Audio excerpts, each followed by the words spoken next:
ભારતીય ક્રૂ મેમ્બરનું મોત, અગ્રણી સમાચાર એજન્સી અલ જઝીરાનો દાવો. હોર્મુઝ ખાડીમાં યુએઈના ઓઇલ ટેન્કર પર કરાયો હતો હુમલો.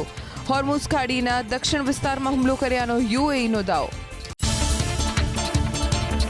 પરસ્પર હુમલાઓની વચ્ચે ઈરાન પર નિશાન સાધતા ડોનાલ્ડ ટ્રમ્પ. ઈરાન પર નિર્દોષ પ્રદર્શનકારીઓના જીવ લેવાનો મૂક્યો આરોપ. હવે ઈરાન કોઈને પણ મારી નહીં શકે તેવી ટ્રમ્પની બડાઈ. ઈરાન પર દરેક વખતે સમજૂતી તોડવાનો ટ્રમ્પનો આરોપ. ઈરાન પર ફરી નાકાબંધી લગાવવાનું એલાન કરતું અમેરિકા. ડોનાલ્ડ ટ્રમ્પે અમેરિકાને જ ગણાવ્યું હોર્મુઝ ખાડીનું અભિભાવક. અમેરિકા હોર્મુઝ ખાડી પર સંપૂર્ણ નિયંત્રણ લેશે તેવી ટ્રમ્પની જાહેરાત. હોર્મુઝ ખાડીમાં અમેરિકા વસૂલશે 20% ટોલ. ઈરાની સેનાના પ્રવક્તાનો દાવો, સ્ટ્રેટ ઓફ હોર્મુઝના મુદ્દે અમેરિકાને દખલ નહીં કરવા દઈએ. હોર્મુઝની સુરક્ષા અને સંચાલનનો અધિકાર ઈરાનનો. કોઈ બાહ્ય દેશનો હસ્તક્ષેપ સ્વીકારવામાં આવશે નહીં. ઈરાનને ફરી હુમલાની ધમકી આપતા ડોનાલ્ડ ટ્રમ્પ. ઈરાનના પિકેક્સ પહાડ પર હુમલાની આપી ચેતવણી. પરમાણુ મથકોને પણ અમેરિકા બનાવશે નિશાન. 2 થી 3 અઠવાડિયા સુધી સૈન્ય કાર્યવાહી ચાલશે તેવો ટ્રમ્પનો દાવો. અમેરિકા અને ઈરાન વચ્ચેના તણાવની અસર પડી ક્રૂડ ઓઇલના ભાવ પર. ક્રૂડ ઓઇલની કિંમતમાં 9% સુધીનો વધારો. કાચા તેલની કિંમત $82 પ્રતિ બેરલને પાર. અમેરિકામાં પણ કાચા તેલની કિંમત $77 પાર. ઈરાનના વિદેશ મંત્રીની ચેતવણી, યુએન એજન્સીને પોતાના પરમાણુ ઠેકાણાની તપાસ કરવાની નહીં આપે મંજૂરી. અમેરિકા સાથેના યુદ્ધની વચ્ચે ઈરાનને મોટો ઝટકો. બ્રિટને આઈઆરજીસીને જાહેર કર્યું આતંકી સંગઠન. હવેથી યુકેમાં આઈઆરજીસીનું સમર્થન કરવું એ ગણાશે ગુના સમાન. યમન અને સાઉદી અરબ વચ્ચે વધુ તીવ્ર બની શકે છે તણાવ. સાઉદી અરબના એરપોર્ટ પર યમનના હુતી વિદ્રોહીઓએ કર્યો હુમલો. એરપોર્ટ પર બેલિસ્ટિક મિસાઇલ અને ડ્રોનથી કરાયા હુમલા. સાઉદી અરબની હવાઈ સીમામાંથી ઉડ્ડયન ન કરવા ચેતવણી. યમનમાં તણાવની વચ્ચે નવું અપડેટ. ઈરાનના વિમાનની યમનના હુદેદાહ એરપોર્ટ પરથી વાપસી. ઈરાની વિમાનના પાયલટ અને ક્રૂ મેમ્બર્સ પણ સુરક્ષિત ફર્યા પરત. ઈરાનના વિમાનને રોકવા માટે સાઉદી અરબની સેનાએ છોડ્યા હતા 6 મિસાઇલ. યમનના સના એરપોર્ટ પર સાઉદી અરબના હુમલાનો ઠેર ઠેર વિરોધ. યમનની રાજધાની સનામાં વિરોધ કરવા લોકો ઉતરી આવ્યા રસ્તા પર. યમનની સેનાના સમર્થનમાં લગાવ્યા નારા. યમનના લોકોએ ઈરાનનો માન્યો આભાર. યુએનએસસીના અસ્થાયી સભ્ય બનાવવા પ્રચાર પ્રસારની ભારતે કરી શરૂઆત. 2028-29 માટે ભારતે શરૂ કર્યું કેમ્પેઇન. ન્યૂયોર્કમાં યુએનના હેડક્વાર્ટરમાં વિદેશમંત્રી એસ જયશંકર અને યુએનના મહાસચિવ વચ્ચે મુલાકાત. ભારતે યુએનમાં પોતાની ભૂમિકાને ગણાવી અગત્યની. અમદાવાદમાં 16 થી 20 જુલાઈ સુધી હળવાથી મધ્યમ વરસાદની આગાહી. 3 સિસ્ટમ સક્રિય થવાના કારણે 48 કલાક બાદ અમદાવાદના વાતાવરણમાં આવશે પલટો. બંગાળની સિસ્ટમ ગુજરાત તરફ પડે તો રાજ્યમાં સારા વરસાદની સંભાવના. રાજ્યમાં ચોમાસું ખેંચાતા ખરીફ પાકની વાવણી 50% સુધી પણ નથી પહોંચી. હાલના તબક્કે 39,72,905 હેક્ટરમાં જ થઈ વાવણી. દક્ષિણ ગુજરાતમાં સૌથી વધુ વાવેતર. વરસાદના અભાવે કેટલાક ભાગમાં વાવેલો પાક પણ સુકાવા લાગ્યો. અમદાવાદમાં ભર ચોમાસે મહાનગરપાલિકાને 12 વિસ્તારમાં ગટર અને વરસાદી પાણીના નિકાલની લાઇન નાખવાની કામગીરી યાદ આવી. 15.19 કરોડના ખર્ચે નવી લાઇન નાખવાની દરખાસ્ત સ્ટેન્ડિંગ કમિટીમાં મુકાશે. પ્રક્રિયા પૂર્ણ થતાં ચોમાસું પસાર થશે, જેથી આ વર્ષે લોકોને કોઈ રાહત નહીં મળે. સુરતમાં ખાડીપુરના કાયમી ઉકેલ માટે મહાનગરપાલિકાએ શરૂ કરી કવાયત. 2006ના મેપ અને 2006ની સેટેલાઇટ ઇમેજ સાથે 5 ખાડીનું ડિજિટલ સ્કેનિંગ શરૂ. ગૂગલ અર્થ પાસે પણ નથી એવો ડેટા વપરાયાનો દાવો. તત્કાલીન ડેપ્યુટી કમિશનર દિનેશ ગુરવ ભોગાયતાને બોલાવાયા સુરત. સુરતના પૂર પીડિતો માટે આજે સરકાર જાહેર કરી શકે છે સહાય. અસરગ્રસ્તોને 5,000 રૂપિયાથી લઈને 1 લાખ સુધીની મળી શકે છે સહાય. 7 જુલાઈએ સુરતમાં પડેલા ભારે વરસાદના કારણે ટેક્સટાઇલ માર્કેટ, દુકાનો, ગોડાઉન અને ઔદ્યોગિક એકમોને થયું છે ભારે નુકસાન. પશ્ચિમ બંગાળના સિલિગુડી પાસે ભૂસ્ખલન. ભારે વરસાદ બાદ ભૂસ્ખલનથી સિક્કિમથી અવરજવર ઠપ. સિક્કિમ અને કલિમ્પોંગને જોડતો નેશનલ હાઈવે બ્લોક. સિલિગુડી અને સિક્કિમની વચ્ચેનો રસ્તો પણ ક્ષતિગ્રસ્ત. અસમમાં પણ 2 દિવસથી સતત વરસાદ, ચિરાંગ જિલ્લામાં સૌથી વધુ અસર, અનેક વિસ્તારમાં ભરાયા પાણી, બુરીસુતા નદી ભયજનક સપાટીએ. ભારે વરસાદથી અરુણાચલ પ્રદેશમાં મુસીબત, કુમે નદીના જળસ્તર વધતા આસપાસના વિસ્તારમાં ફરી વળ્યા પાણી, કેટલાક પુલ ક્ષતિગ્રસ્ત થતા નજીકના ગામોનો કપાયો સંપર્ક, નેશનલ હાઈવે નંબર 13 પર અવરજવરનો રસ્તો બંધ. વાદળ ફાટ્યા બાદ જમ્મુ કાશ્મીરના પહલગામમાં ચોમેર તબાહી, જળ સૈલાબનો નવો વિડીયો વાયરલ, પાણીના પ્રચંડ પ્રવાહમાં તણાઈ સ્કૂટી, જીવ બચાવવાની કોશિશ કરતો નજરે પડ્યા પર્યટકો. વોટ્સએપ ટેલિગ્રામના યુઝરનેમ ફીચરની પ્રાઇવસી મુદ્દે સરકાર બનાવશે નિયમો, કેન્દ્ર સરકારે કંપનીને કડક નિર્દેશ આપતા મેટાએ ભારતમાં યુઝરનેમ ફીચર લોન્ચ કરવાનું રાખ્યું મોકૂફ. મેસેજિંગ એપમાં યુઝરનેમ દેખાતું હોવાથી સાયબર ફ્રોડનું જોખમ. સરકારી બેંક્સ સમગ્ર દેશમાંથી બદલશે 15,000 જૂના એટીએમ. ગ્રાહકોને વધુ સુવિધા અને છેતરપિંડી સામે મળશે સુરક્ષા. નવા એટીએમ મિની બેંક શાખા તરીકે કરશે કાર્ય. રાજ્યમાં ચાંદીપુરા વાયરસના કેસની સમીક્ષા કરવા માટે સચિવાલયમાં યોજાઈ ઉચ્ચ સ્તરીય બેઠક. બાળ રોગ નિષ્ણાતોની ગાંધીનગર મુખ્ય મથક સાથે સંકલનમાં રહેવા સૂચના. 7 બાળ દર્દી સારવાર હેઠળ, 8ના રિપોર્ટ આવવાના બાકી. રાજ્યમાં વકરતા ચાંદીપુરા વાયરસને લઈ વડોદરામાં આરોગ્ય વિભાગ એલર્ટ મોડમાં. 3 દિવસમાં 987 લોકોનો કરાયો સર્વે. 70 આઈસીયુ બેડ સાથે એસએસજી હોસ્પિટલ સજ્જ. ડોક્ટર સ્નેહલ વસાવાની નોડલ અધિકારી તરીકે નિમણૂક. સુરતના નાસિરનગર ડિમોલિશનના કેસમાં નવું વળાંક. મ્યુનિસિપલ કમિશનરની સૂચના મુજબ જ ડિમોલિશન કરાયું હોવાનો સસ્પેન્ડેડ એક્ઝિક્યુટિવ એન્જિનિયર સુજલ પ્રજાપતિએ હાઈકોર્ટમાં કર્યો ઘટસ્ફોટ. કોર્ટે એસએમસી કમિશનર પાસે માંગ્યો જવાબ. કમિશનરે જ મેસેજ ફોરવર્ડ કર્યાનો આરોપ. વેઇટિંગ લિસ્ટ ઘટાડવા માટે રાજ્યના પાસપોર્ટ કેન્દ્ર શનિવારે પણ રખાશે ખુલ્લા. 18 જુલાઈ શનિવારે અમદાવાદ શહેરના 2 કેન્દ્ર ઉપરાંત વડોદરા અને રાજકોટના પાસપોર્ટ કેન્દ્ર રહેશે ખુલ્લા. ટૂંક સમયમાં શરૂ કરાશે અપોઇન્ટમેન્ટ સ્લોટ. જૂન મહિનામાં રિટેલ મોંઘવારી દર 4.38% પર. ઓગસ્ટમાં વ્યાજ દરો વધવાની સંભાવના. હોમ લોનની સાથે ઓટો લોન પણ થઈ શકે છે મોંઘી. 17 મહિના પછી ફુગાવાનો દર આરબીઆઈના 4%ના લક્ષ્યાંકને પાર. અમદાવાદ રેલવેમાંથી 4 વર્ષમાં ચોરાયા 6,94,000 ચાદર અને ઓશિકા. રેલવેમાં મુસાફરોને અપાતી ચાદર, ઓશિકા, ટુવાલ સહિતની સામગ્રીની સૌથી વધુ ચોરીમાં અમદાવાદ ડિવિઝન 4થા સ્થાને. રોજ સરેરાશ ચોરાય છે 400થી વધુ લિનન. વંદે ભારત તેજસ સહિતની ટ્રેન ગુરુવારે 1 કલાક પડશે મોડી. મુંબઈમાં મેગા બ્લોકથી 5 ટ્રેનના સમયમાં કરાયો ફેરફાર. Mumbai Ahmedabad Vande Bharat express train 25 minute, Bhuj Bandra terminal Kutch express train 1.25 કલાક અને સૂર્યનગરી એક્સપ્રેસ ટ્રેન 1.5 કલાક મોડી આવશે. આવતીકાલથી આઈઆરસીટીસી વેબસાઇટનું બીટા વર્ઝન શરૂ કરવાની રેલવે મંત્રાલયની તૈયારી. નવી વેબસાઇટમાં હવે પ્રતિ મિનિટમાં જ 1.5 લાખ ટિકિટ થશે બુક. તત્કાલ બુકિંગ બનશે વધુ ઝડપી. પસંદગીની સીટ, ફેર કેલેન્ડર અને બહુભાષી સુવિધા સાથે બિનજરૂરી કેપ્ચા વગરનું મળશે ઇન્ટરફેસ. અમદાવાદના એસટી હાઈવે પર પેલેડિયમ જંકશન બાદ હવે કારગિલ 4 રસ્તા આજથી સિગ્નલ ફ્રી. પેલેડિયમ જંકશન પર વાહનોનો વેઇટિંગ ટાઈમ 2 મિનિટ ઘટી 1 મિનિટ થતા ટ્રાફિક પોલીસનો પ્રયોગ. કારગિલ 4 રસ્તા પર પસાર થાય છે રોજના 50,000 વાહનો.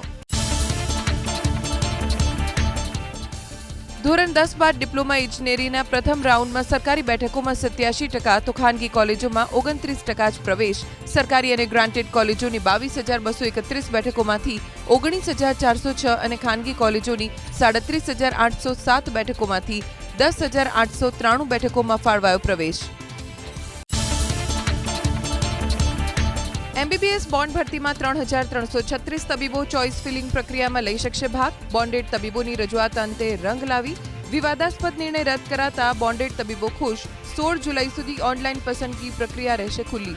મોબાઈલ પર મોકલાશે લિંક. નર્સિંગ સહિતના કોર્સ માટે રજીસ્ટ્રેશન શરૂ. 1,165 સંસ્થાની 56,000 બેઠક માટે ઉમેદવારો 17 જુલાઈ સુધી કરી શકશે અરજી. હેલ્થ સેન્ટર પર ડોક્યુમેન્ટ્સની ચકાસણીની પ્રક્રિયા શરૂ.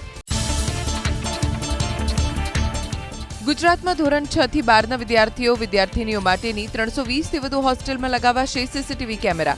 રાજ્ય સરકારે ફાળવ્યા 31 કરોડ 50 લાખ. પ્રાથમિક શિક્ષણ નિયામક કચેરીએ 8 મહિના પહેલા કરી હતી દરખાસ્ત. રથયાત્રા પહેલા આજે યોજાશે ભગવાન જગન્નાથજી, સુભદ્રાજી અને બળદેવજીની નેત્રોત્સવ વિધિ. વૈદિક મંત્રોચ્ચાર કરીને ભગવાનના આંખે થશે પાટા બાંધવાની વિધિ. આવતીકાલે સોનાવેશના થશે દર્શન.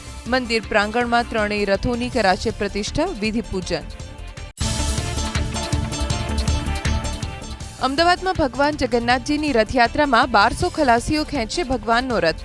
રથયાત્રાના રૂટમાં 45,000 કિલો મગ, 500 કિલો જાંબુ કેરી અને 400 કિલો કાકડી દાડમનો અપાશે પ્રસાદ. અમદાવાદમાં રથયાત્રાને લઈને પોલીસની તૈયારી. 3,700થી વધુ કેમેરા થકી રખાશે નજર. 100થી વધુ ડ્રોનને રખાશે તૈનાત. Face recognition, crowd analytics, body on camera અને જીપીએસ ટ્રેકિંગથી રથયાત્રા પર રખાશે બાજ નજર. ચોમાસાના પ્રારંભે જ રાજકોટમાં વકર્યો ઋતુજન્ય રોગચાળો. સપ્તાહમાં નોંધાયા શરદી તાવના 1,838 કેસ, ઝાડા ઉલટીના 292, કમળાના 2 અને ટાઇફોઇડનો 1 કેસ. અમદાવાદ મહાનગરપાલિકાની 2,128 આંગણવાડીમાં 5 વર્ષથી નથી કરાયું આરઓનું મેન્ટેનન્સ.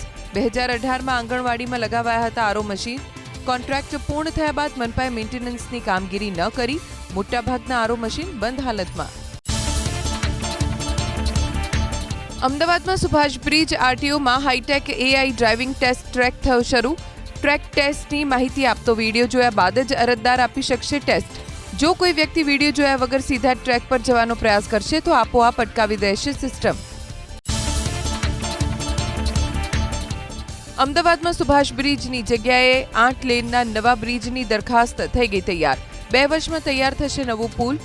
કોન્ટ્રાક્ટર યથાવત રહેશે, પણ સ્ટીલ, સિમેન્ટ, લેબર અને બીટ્યુમેન વગેરેના ભાવ તફાવતની વધારે રકમ ચૂકવાશે. વચ્ચે 5 કરોડનો ખર્ચ. અમદાવાદમાં પોલીસની હાજરીમાં જ એલજી હોસ્પિટલમાં યુવકની હત્યાના કેસમાં 6 દોષિતોને જન્મટીપની સજા. 7 વર્ષ પહેલા બનેલી ઘટનામાં ભદ્ર સેશન્સ કોર્ટનો ચુકાદો. કોન્સ્ટેબલને પકડી રાખી ટોળાએ યુવકની હત્યા કર્યા બાદ હોસ્પિટલમાં પણ ભારે તોડફોડ કરી મચાવ્યો હતો આતંક. અમદાવાદ જિલ્લાના ખેતરોમાં વીજપોલના વળતર માટે હવે માર્કેટ રેટ કમિટીની કરાશે રચના. ખેડૂતોને જંત્રીના બદલે બજાર કિંમત મુજબ મળશે વધુ રકમ. કલેક્ટરની અધ્યક્ષતાવાળી સમિતિમાં ખેડૂત પ્રતિનિધિ અને વેલ્યુઅરનો સમાવેશ. 2 વર્ષથી ચાલતી કાર્યપદ્ધતિમાં થશે ફેરફાર. જીએસટી ટ્રિબ્યુનલમાં અપીલ ફાઇલ નહીં કરી શકનાર માટે ટોકનની સુવિધા. મુદ્દતમાં 1 માસના વધારા બાદ કરદાતા માટે વધુ એક રાહતનો અપાતો નિર્ણય. ટોકન બન્યા બાદ 60 દિવસની અંદર અપીલ ફાઇલ કરવાનો નિયમ લાગુ. સંમતિથી સંબંધોમાં પોક્સોના દુરુપયોગ મુદ્દે સુપ્રીમ કોર્ટે વ્યક્ત કરી ચિંતા. કહ્યું, સગીરા પાર્ટનર સાથે ભાગી ગયા બાદ કહેવાતી આબરૂ બચાવવા માટે માતા પિતા કરે છે પોક્સોનો કેસ. કેન્દ્ર સરકારને પણ કર્યું સવાલ, કોઈ મરજીથી જાય તો કેવી રીતે રોકી શકે સરકાર? તમિલનાડુની શાળા અને કોલેજોમાં નેતાઓની એન્ટ્રી પર પ્રતિબંધ. શાળા કોલેજોમાં યોજાનારા કાર્યક્રમોમાં નેતાઓ નહીં લઈ શકે ભાગ. તાજેતરમાં શાળાની મુલાકાત દરમિયાન યોગ્ય રીતે જવાબ ન આપી શકનાર વિદ્યાર્થીને મંત્રીએ આપ્યો હતો ઠપકો. ત્યારબાદ ઊભા થયેલા વિવાદને લઈને નેતાઓની એન્ટ્રી પર લગાવાયો પ્રતિબંધ. ભારતીય વંશના નાસા એસ્ટ્રોનોટ અનિલ મેનન આજે 8 માસ માટે જશે અંતરિક્ષમાં. અનિલ મેનન છે ઇમરજન્સી મેડિસિન ફિઝિશિયન. અંતરિક્ષમાં પણ આરોગ્ય વિષયક ઉપસ્થિતિ થતા પ્રશ્નો ઉકેલવા કરશે પ્રયત્ન. અમેરિકાના સ્પેસ ફોર્સમાં કર્નલ તરીકે બજાવી ચૂક્યા છે ફરજ. મહીસાગરમાં એસએમસીની ટીમે ઝડપેલા 1 કરોડથી વધુના વિદેશી દારૂ બાદ જિલ્લા પોલીસ વડાની કાર્યવાહી. 13 પીએસઆઈ અને 2 પીઆઈની કરાઈ આંતરિક બદલી. બાલાસિનોર ટાઉન પોલીસ સ્ટેશનના પીઆઈને બદલી કરીને મુકાયા લીવ રિઝર્વમાં. ભરૂચની દહેજ જીઆઈડીસીની કેમિકલ કંપનીમાં ભીષણ આગ. કેતુલ કેમિકલ્સ કંપનીમાં નવી પ્રોડક્ટની ટ્રાયલ ચાલતી હતી. તે દરમિયાન સોલ્વન્ટનો જથ્થો સળગ્યો. શ્રમિકો સમય સૂચકતાથી બહાર નીકળી જતા જાનહાની ટળી. ઇન્ડસ્ટ્રીયલ સેફટી વિભાગે હાથ ધરી તપાસ. કડીના સરસાવ રોડ પર કારમાં અકસ્માત બાદ આગ. રસ્તામાં અચાનક શ્વાન આડું આવતા ચાલકે સ્ટીયરિંગ પરથી ગુમાવ્યો કાબુ. રસ્તાની સાઈડના પથ્થર અને ઝાડ સાથે અથડાતા કારમાં થયો હતો સ્પાર્ક. સદનસીબે કાર ચાલકનો બચાવ. અમદાવાદના વસ્ત્રાલમાં સ્પોર્ટ્સ સંકુલ માત્ર નામનું જ હોય તેવું ચિત્ર. જિમ્નેશિયમની છતમાંથી પાણી થઈ રહ્યું છે લીક. 61 કરોડના ખર્ચે તૈયાર થયેલા સ્પોર્ટ્સ સંકુલમાં સુવિધાઓનો અભાવ. 1 વર્ષ પહેલા થયું છે લોકાર્પણ. દેશી બંદૂક સાથે એક આરોપીને પકડતી મહેસાણા એસઓજી. મહેસાણાના મેવડ ગામની સીમમાંથી આરોપી સલીમ સિદ્દીકીની ધરપકડ. પેટ્રોલિંગ દરમિયાન એસઓજીને મળી હતી બાતમી. તાલુકા પોલીસે હાથ ધરી વધુ તપાસ. સ્ટેટ મોનિટરિંગ સેલની ટીમ પર હુમલાના કેસમાં ધારાસભ્ય વિમલ ચુડાસમાએ એસપીને કરી રજૂઆત. નિર્દોષ લોકોને આરોપી બનાવાયા હોવાનો આરોપ. તટસ્થ અને ન્યાયિક તપાસની કરી માંગ. વેરાવળમાં જુગારના અડ્ડા પર દરોડા સમયે એસએમસીની ટીમ પર કરાયો હતો હુમલો. હોટલ અને ગેસ્ટ હાઉસમાં ઉનાવા પોલીસનું સર્ચ ઓપરેશન. પરપ્રાંતીય મુસાફરો અને શંકાસ્પદ ઇસમો અંગે સઘન પૂછપરછ. મેગા સર્ચ ઓપરેશન સમયે 5 સંચાલક સામે નોંધાયો ગુનો. કેમિકલવાળું પાણી છોડાયું ગૌચરની જમીન ઉપર. કડીના લક્ષ્મીપુરા ગામમાં આવેલી ગૌચરની જમીન રસાયણયુક્ત પાણી છોડાતા સ્થાનિકોએ નંદાસણ પોલીસ સ્ટેશનમાં નોંધાવી ફરિયાદ. તાત્કાલિક કાર્યવાહી કરવાની માંગ. જેતપુર ખેડૂત આંદોલન સમિતિના સભ્ય વૈભવ અમૃતિયાના કારખાનામાં તપાસ. ખાણ ખનીજ વિભાગ સહિત મહિલા અને બાળ વિકાસ વિભાગની ટીમે ફેરોલી જીપ્સીત એલએલપી નામના કારખાનામાં હાથ ધરી તપાસ. 13 પીએસઆઈની આંતરિક બદલી. મહીસાગર જિલ્લામાં સ્ટેટ મોનિટરિંગ સેલના દરોડા બાદ જિલ્લા પોલીસ વડાની કાર્યવાહી. 2 પીઆઈની પણ કરાઈ બદલી. બાલાસિનોર ટાઉન પોલીસ સ્ટેશનમાં ફરજ બજાવતા પીઆઈને તાત્કાલિક બદલી કરી લીવ રિઝર્વમાં મુકાયા. ગેરકાયદે સિંહ દર્શનના કેસમાં રિમાન્ડ પૂર્ણ થયા બાદ બંને આરોપીને ધકેલાયા જેલના સળિયા પાછળ. થોડા દિવસ અગાઉ લીલિયાના અંટાળિયા નજીક ગેરકાયદે સિંહ દર્શન માટે ગયેલા યુવક પર સિંહે હુમલો કરતા થયું હતું મોત. વન વિભાગે 3 શખ્સ સામે નોંધ્યો હતો ગુનો. રાજ્યમાં અત્યાર સુધીમાં શંકાસ્પદ ચાંદીપુરા વાયરસના નોંધાયા કુલ 32 કેસ, જે પૈકી 21 દર્દી હાલ સારવાર હેઠળ. કુલ 7 દર્દીનો રિપોર્ટ આવ્યો પોઝિટિવ. ચાંદીપુરા વાયરસને કારણે અત્યાર સુધીમાં 3 દર્દીના મોત. અમદાવાદના ઓઢવ સ્મશાનમાં લાકડા પૂરા પાડતા કોન્ટ્રાક્ટરને બ્લેકલિસ્ટ કરવામાં એએમસીની પાછી પાની. લાકડાનો પુરવઠો ન મળતા ગાદલા અને ટાયરથી એક વ્યક્તિની કરવી પડી હતી અંતિમ વિધિ. ચેરમેન દીપક પંચાલે એજન્સી સામે કોઈ પગલાં ન લેતા ભ્રષ્ટ વહીવટના આરોપોને મળ્યું સમર્થન. મહેસાણાના દેડિયાસણ ગામ પાસે પડ્યો ભ્રષ્ટાચારનો ભૂવો. મોઢેરા રોડ પર મહિના પહેલા જ બનાવાયો હતો રોડ. વગર વરસાદે ભૂવો પડતા મહાનગરપાલિકાની કામગીરી અને રોડની ગુણવત્તા પર ઉઠ્યા સવાલ. વાહન ચાલકોમાં ભ્રષ્ટ શાસકો સામે જોવા મળ્યો રોષ. સાગબારાના ખેડૂતોને જંગલની જમીન ખેડવા મંજૂરી આપવા સાંસદ મનસુખ વસાવાની રજૂઆત. વનમંત્રી અર્જુન મોઢવાડિયાને મળ્યા વસાવા. 2 વર્ષથી વન વિભાગે ખેડાણ ન કરવા દેતા ખેડૂતોમાં રોષ. જરૂરી પુરાવા આપવા વસાવાએ આપી ખાતરી. સુરતમાં પૂરમાં વેપારીઓને થયેલા નુકસાનને લઈને જાણવાજોગ પોલીસ ફરિયાદ. પોદાર આર્કેડમાં 35 અને યશ પ્લાઝામાં 3 કરોડનું નુકસાન. વેપારીઓએ રજૂ કરેલા પુરાવાના આધારે પોલીસે ફરિયાદ નોંધી. પ્રભાવિત દુકાનોનું પંચનામું કરવા હાથ ધરાઈ કામગીરી.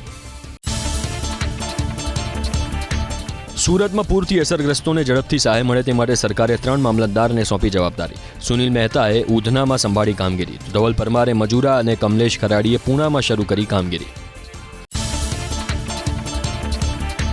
સુરતમાં યુદ્ધના ધોરણે સહાય કામગીરી ચાલુ. 133 ટીમના 752 સભ્યો સહાયની કરી રહ્યા છે વહેંચણી. 23,000થી વધુ લાભાર્થીઓને 1,93,00,000ની કેશડોલ ચૂકવાઈ. 10,533થી વધુ અસરગ્રસ્તોને ઘરવખરીની સહાયનું કરાયું વિતરણ. ધડાકાભેર અથડાઈ 2 કાર. તાલાલા સાસણ રોડ ઉપર અકસ્માતમાં 6 લોકો ઇજાગ્રસ્ત, જે પૈકી 3 લોકોની હાલત નાજુક. તાલાલા સિવિલ હોસ્પિટલમાં પ્રાથમિક સારવાર બાદ રિફર કરાયા જૂનાગઢ. સુરતની કોર્ટમાં બોમ્બ હોવાની ફરી મળી ધમકી. અઠવા લાઇન્સની ન્યૂ કોર્ટ બિલ્ડિંગમાં બોમ્બ હોવાની ધમકીભર્યો ઈમેલ મળતા પોલીસની ટીમોએ કરી તપાસ. કોઈ વાંધાજનક ચીજવસ્તુ ન મળતા પ્રશાસને લીધો રાહતનો શ્વાસ. હત્યાના કેસમાં આરોપી મહેન ચૌહાણની ધરપકડ. પ્રેમ સંબંધમાં હત્યા કરાઈ હોવાનો તપાસમાં ખુલાસો. પાદરાના સાગમાં કેનાલમાંથી મળ્યો હતો મહિલાનો મૃતદેહ. હત્યા બાદ આરોપીએ મૃતદેહને ફેંકી દીધો હતો કેનાલમાં. કરોડો રૂપિયાનું ફુલેકું ફેરવનાર ભાવનગરના સંજય અને યોગેશ ધામેચાને કરાયા જેલ હવાલે. 5 દિવસના રિમાન્ડ પૂર્ણ થતાં રજૂ કરાયા હતા કોર્ટમાં. પોલીસે તપાસ દરમિયાન 103 લોકોના લીધા નિવેદન. ઠગાઈની રકમ 6 કરોડ હોવાનો પોલીસનો દાવો. વાહન ચોરીના કેસમાં વડોદરા પોલીસે 2 આરોપીની કરી ધરપકડ. વાહનોની ચોરી કર્યા બાદ આરોપી સ્પેર પાર્ટ્સ છૂટા કરી વેચી દેતા આરોપી પાસેથી મળી 7 ડુપ્લિકેટ ચાવી. 21 વાહન ચોરીનો ઉકેલાયો ભેદ. ચોરીના વાહનો ખરીદનારની પણ ધરપકડ. એક ચાલુ કારમાં આગ લાગી રાજકોટમાં. માધાપર ચોકડી પાસે બન્યો બનાવ. કારમાં અચાનક ભભૂકી ઉઠી આગ. કારનો ડ્રાઈવર સમયસર બહાર નીકળી જતા થયો બચાવ. ફાયર વિભાગે આગ પર કાબુ મેળવ્યો. કચ્છના માંડવીના દરિયામાં ડૂબી રહેલા એક યુવાનનો 3 યુવકોએ બચાવ્યો જીવ. નાહવાની મજા માણી રહેલા યુવક માટે દરિયો બન્યો જોખમી. યુવકને તણાતો જોઈ કિનારે રહેલા 3 યુવકોએ દરિયામાં ઝંપલાવ્યું. ડૂબી રહેલા યુવકને સલામત બહાર કાઢ્યો. સુરતની સ્મીમેર હોસ્પિટલમાં એક માનસિક દિવ્યાંગ યુવકનો વોર્ડ બોયે બચાવ્યો જીવ. હોસ્પિટલના 4થા માળે પાળી પર બેઠો હતો યુવાન. કોઈ દુર્ઘટના બને તે પહેલા વોર્ડ બોય રાહુલ યુવકને જાણ ન થાય તે રીતે તેની પાસે પહોંચ્યો અને સલામત રીતે નીચે ઉતાર્યો. બનાસકાંઠાના ડીસામાં ઝડપાયો શંકાસ્પદ ઘીનો જથ્થો. એક મકાનમાં પોલીસે પાડ્યો દરોડો. શંકાસ્પદ ઘીના 2334 ડબ્બા મળી આવ્યા. 6,40,000નો મુદ્દામાલ જપ્ત. જ્યોતિ ટ્રેડિંગ કંપનીના નામે બનાવાતું હતું શંકાસ્પદ ઘી. પ્રવાસીઓ દ્વારા જૂનાગઢના સક્કરબાગ ઝૂમાં વાઘની પજવણીનો વિડીયો સોશિયલ મીડિયામાં વાયરલ. વાઘને ગમછો આપી પજવણી કરતા કેટલાક તીખળખોર પ્રવાસીઓ વિડીયોમાં નજરે પડ્યા. પ્રાણીઓની આ પ્રકારની પજવણીનો વિડીયો વાયરલ થતા સક્કરબાગ ઝૂની સુરક્ષાને લઈને ઉઠ્યા સવાલ. પાટણના હારીજના જાપટપરા વિસ્તારનું નામ બદલાઈ જતા વિવાદ. 40થી વધુ લોકોના સરકારી દસ્તાવેજમાં જાપટપરાના બદલે ઇસ્લામપરા નામ લખાઈને આવ્યું. સ્થાનિકોએ હારીજ મામલતદારને અગાઉ મુજબનું નામ કરવા આપ્યું આવેદન. રાજકોટના નવ વિકસિત ભક્તિનગર રેલવે સ્ટેશનનું 17 જુલાઈએ ઉદ્ઘાટન. પ્રધાનમંત્રી નરેન્દ્ર મોદી વિડીયો કોન્ફરન્સના માધ્યમથી સ્ટેશનને મૂકશે ખુલ્લું. 26.80 કરોડના ખર્ચે સ્ટેશનનો થયો છે કાયાકલ્પ. 25,685 સ્ક્વેર ફૂટ વિસ્તારમાં થયું છે રીડેવલપમેન્ટ. જામનગરના ધ્રોલમાં યોજાયો પ્રાકૃતિક કૃષિ પરિસંવાદ. રાજ્યપાલે દેશી ગાય આધારિત પ્રાકૃતિક ખેતી કરવા ખેડૂતોને કરી અપીલ. જમીનની ફળદ્રુપતા વધારવા અને ખેડૂતોની સમૃદ્ધિ માટે પ્રાકૃતિક કૃષિ એકમાત્ર વિકલ્પ હોવાની કરી વાત. કૃષિ વિભાગ હસ્તક નવનિયુક્ત 24 અધિકારીઓને નિમણૂક પત્રો એનાયત. 8 નાયબ પશુપાલન નિયામક અને 2 મત્સ્ય અધિકારી સરકારી સેવામાં જોડાયા. 14 બાગાયત સુપરવાઇઝરને નિમણૂક પત્ર એનાયત કરાયા. રાજ્યમાં આપત્તિ સામે નાગરિકોને મદદરૂપ થવા યુવા આપદા મિત્ર સ્કીમ હેઠળ 4,526 યુવાનોને અપાઈ તાલીમ. એસડીઆરએફ અને સ્પીપા મારફત યુવાનોને કરાયા તાલીમબદ્ધ. આપદા મિત્રની સામાજિક સુરક્ષા માટે 5 વર્ષ સુધી 5 લાખનું વીમા કવચ. પેરિસ પહોંચ્યા યુક્રેનના રાષ્ટ્રપતિ ઝેલેન્સ્કી. ઝેલેન્સ્કી રશિયા સામેના યુદ્ધને સમર્થન આપી રહેલા યુરોપિયન નેતાઓ સાથે કરશે વાતચીત. છેલ્લા 5 વર્ષથી રશિયા અને યુક્રેન વચ્ચે ચાલી રહ્યું છે યુદ્ધ. પાકિસ્તાન અધિકૃત કાશ્મીરમાં પાકિસ્તાની સરકારના વિરોધમાં બળવો યથાવત. રાવલકોટના ઈદગાહ મેદાનમાં ધરણા પ્રદર્શન. મોટી સંખ્યામાં ઉમટી પડ્યા પ્રદર્શનકારીઓ. શાળાના વિદ્યાર્થીઓ પણ જોડાયા વિરોધ પ્રદર્શનમાં. મિડલ ઈસ્ટમાં તણાવની વચ્ચે રશિયા અને ચીને યેલી સીમાં શરૂ કર્યો યુદ્ધાભ્યાસ. દરિયાના મોજાથી લઈને આકાશ સુધી યુદ્ધ જહાજ, સબમરીન અને લડાકુ વિમાને બતાવ્યું પોતાનું શૌર્ય. રશિયાના રક્ષામંત્રીએ જાહેર કર્યો વિડીયો. હાજર બજારમાં ચાંદીના ભાવમાં ઘટાડો. આઈબીજે અનુસાર 3,155 રૂપિયાના ઘટાડા સાથે પ્રતિ 1 કિલો ચાંદીનો ભાવ પહોંચ્યો 2,47,000 પર. છેલ્લા એક મહિનામાં ચાંદીના ભાવમાં આશરે 25,000નો ઘટાડો. 2,764ના ઘટાડા સાથે અમદાવાદમાં પ્રતિ 1 કિલો ચાંદીનો ભાવ 2,19,900ની આસપાસ. ચાંદીની સાથે સોનું પણ થયું સસ્તું. આઈબીજે અનુસાર દેશના સર્રાફા બજારમાં પ્રતિ 10 ગ્રામ 24 કેરેટ સોનાનો ભાવ 1,42,000ની આસપાસ. અમદાવાદમાં 24 કેરેટ સોનાનો ભાવ 1,42,960ની આસપાસ અને 22 કેરેટ સોનાનો ભાવ 1,31,050ની આસપાસ. ફોરેક્સ માર્કેટ પર અમેરિકન ડોલરની સરખામણીમાં ભારતીય રૂપિયામાં 27 પૈસાનો ઘટાડો. પ્રતિ ડોલર 95.65ના સ્તરે બંધ થયો રૂપિયો. કારોબારની શરૂઆતમાં 95.72ના સ્તરે ખુલ્યો હતો રૂપિયો. T20 T20માં નાલેશીભરી હાર બાદ ઇંગ્લેન્ડ સામે વનડેમાં ટીમ ઇન્ડિયાની અગ્નિ પરીક્ષા. ફરી મેદાનમાં ઉતરશે રોહિત શર્મા અને વિરાટ કોહલી. જસપ્રીત બુમરાહનું પણ પુનરાગમન. બર્મિંગહામમાં બપોરે 3:30 વાગ્યાથી રમાશે મેચ. ભારત ઇંગ્લેન્ડની મહિલા ક્રિકેટ ટીમ વચ્ચે રમાયેલી એકમાત્ર ટેસ્ટમાં ટીમ ઇન્ડિયાની શાનદાર જીત. ઐતિહાસિક લોર્ડ્સના મેદાનમાં ઇંગ્લેન્ડની 270 રનથી હાર. સમગ્ર મેચમાં 7 વિકેટ ઝડપીને શાનદાર બોલિંગ કરવા બદલ ક્રાંતિ God player of the match.